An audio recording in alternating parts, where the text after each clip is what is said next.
All right, guys. You know what? I just had another really crazy dream. My sister was in some type of play or whatever, and hey, that's gun there. And here I am. I don't want to look at see me this early.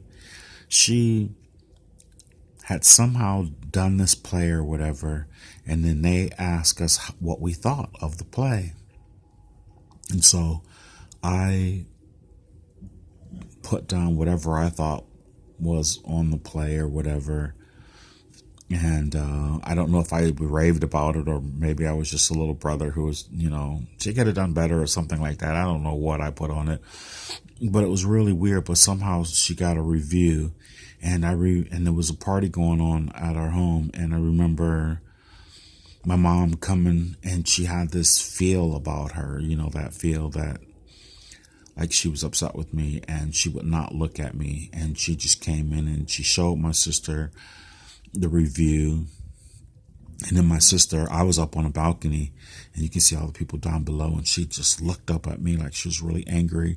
And then she came up the stairs and came around on the balcony where I was, and she opened out this scroll, and there were different markings of what each person thought. And the first one was not a good review or whatever. And it had like this doily like lace thing on the top of it, and it had a sad face, like a sad theater face on it or whatever. And it had my name under it, but it didn't say what I say. Well, I said I didn't say anything bad about it or whatever, and she was really upset with me. And I said, I promise, I swear. And my mom was like, yes, you did. And I don't know, I just felt like my mom hated me. It was just so, ugh, it was just not good. And so I was like, I'm out of here. I'm out of here. And I left. And then all of a sudden I'm in a hotel. And maybe I was in a hotel the whole time, and maybe that wasn't our home. But I know all my brothers and sisters were there, and I know there were a bunch of other people that were there also. And so I left, and I guess I'll say it was a hotel room. It had to be, or some ballroom in a hotel or something that had a balcony. It was a really nice place. And so I'm going back to my room. In the room that I walk into, there's a little kid that's playing on the ground with either a doll or something. And then in the room, there were suites. There was some guy in there having sex with some woman, but I guess they had just started because they were still standing, and the kid was still just sitting there. And all of a sudden they started chasing me. Well, he started chasing me, like, what are you doing in my room? And I was like, God, how did I come into the wrong room? I had the right key and everything, or however to get in the room, or maybe I just opened the door and I just really did walk into the wrong room or something. But they chased me.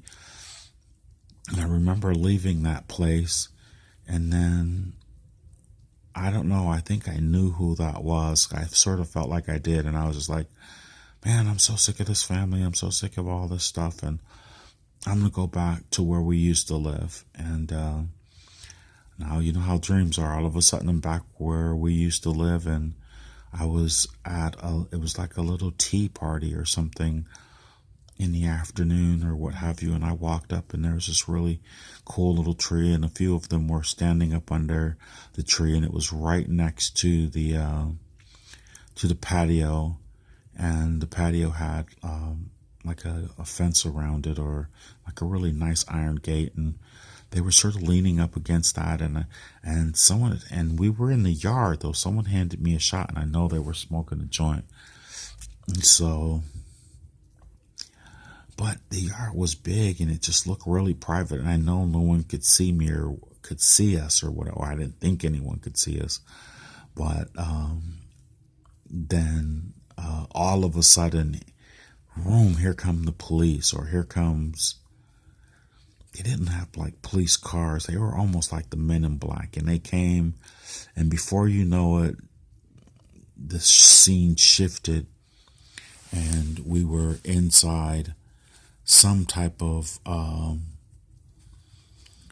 prison, and we were all sitting on the ground, on the floor, and everything was made of like iron, like metal, and our fingers were, we were sitting there and our hands were down by our sides and our fingers were inside the floor in these little contraptions. And it was a weird space. And then all of a sudden, the contraption opened, and you heard the voice and say, "You have so much time to load these weapons or whatever." And it was strange. It was us who had gotten arrested. We started loading these, like, they look like missiles, but they were how big? Maybe a foot or whatever. They look like giant bullets, and so we started loading them. And we had so much time to load them because they were all going to explode if we didn't. So we literally got all of them put into their, like we were loading a gun or something, and then boom, boom, boom, they all started firing.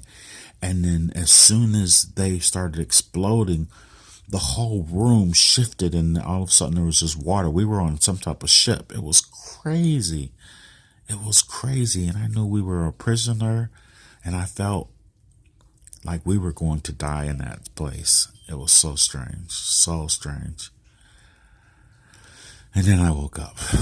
So, all right, guys, there you have it. One of the craziest dreams I've had of late. All right, guys, thank you very much for listening. I do appreciate it. Love and light. Sam Tongun. Namaste.